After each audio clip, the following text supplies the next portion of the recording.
of Barbara Jordan. Austin, Texas, January 20, 1996. Ann Richards. I didn't think I had enough time this morning, and I didn't want to call the president and tell him he had to cut, and they promised me that nobody had a hookup here. Well, Nancy, the truth is I'd counted on Barbara preaching my funeral. She always could make things sound a lot better than they were. And Barbara was every bit as good as she sounded. In a world that sways on the winds of trends and polls and prognostications, she was a constant, and she was as true as the North Star. Barbara Jordan was an American original and a national treasure. And she was my friend. I know that at some point I'm supposed to say that despite all the public acclaim that Barbara was really just like everybody else. But that would be wrong. No matter what else was going on when you were with Barbara, you could never quite shake the feeling that you were in the presence of somebody that was truly great. I remember talking to her one time about how she prepared to teach an ethics class at the LBJ school. Before Barbara's classes, ethics was not one of those courses that caused students to just stampede to enroll. And, the idea of actually teaching a course in ethics would have given most of us pause. But Barbara said she had done her best to compile a list of everyone across the country that had taught such a course anywhere, and then she just wrote to MSIC and asked MSIC to send her the syllabus, you know. But, she said, of course, it was necessary for me to craft one of my own. It was always necessary for Barbara to craft her own. And we thank God for that. And now, if we're gonna be honest, we have to say that there were some people who managed to resist Barbara's persuasive manner. And I've told this story many times, but I could not allow this occasion to pass without telling it again. When I was a county commissioner, Barbara was building her house out in the country down at the end of a narrow, little, tree-shaded lane. It was about a half-mile or mile long, and there was an old woman who owned some property halfway between the road and where Barbara was going to build her house.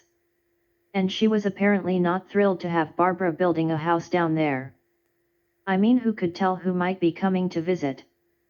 So, even though the road had been open to the public forever, she put a gate across it with a padlock on it. And it may be hard to imagine Barbara really hopping mad, but she was, and she called me up and she said, Ann, this old woman has put a gate across my lane, and the lane is used by everyone, and I want that gate down. Well, it took no small amount of doing, but we got the lane designated for county maintenance and we got the gate down.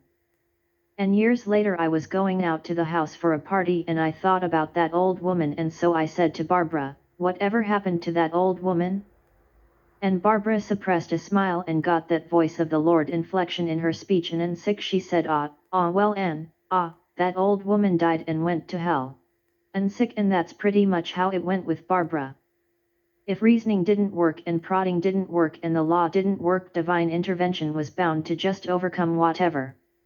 People talk about what a private person Barbara was, but the American people knew everything they needed to know about her from the moment they met.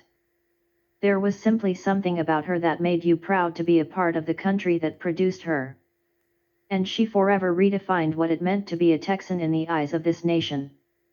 In the grimmest days of Watergate, it was not only her voice and her intellect that defended the Constitution, it was her existence. People said to themselves, if our society and our system created Barbara Jordan, well, then maybe there is hope. And they were right, of course. Her years in the Texas Senate and the Congress gave her power and fame, but I think these last years in Austin secured her place in history and in our hearts. Of the time that she spent with students and with people like me, I think it was important to her. And her counsel was literally invaluable to us. You know, in politics the tendency is to think about what somebody can do for ya sick. But there was something about Barbara that made you wanna do something for her. Sam McClellan, has been Barbara's friend for a long, long time. And a few years ago Sam decided that Barbara needed to be able to visit him down at the beach, and so he went to considerable trouble and expense to have his condominium on South Padre fixed up to make it wheelchair accessible. And Barbara went down and she had a great time.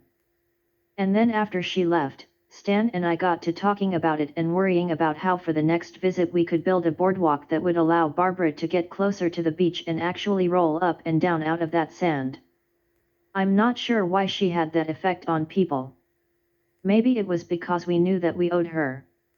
I like to think that Barbara knew how much she meant to us and how grateful that we are that she crafted a life that was truly her own.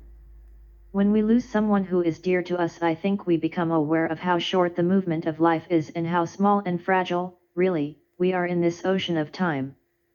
Our loss today is personal, it is profound.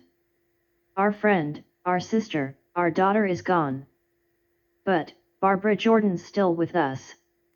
And she is strong. There is nothing sick, small or fragile about this legacy. It will thrive and she will live on through us, the people who admired her and learned from her and loved her, because we know that in the words of that old gospel song, she lifted us to higher ground. And we thank God for the glory of her life and the pleasure and the honor of her company.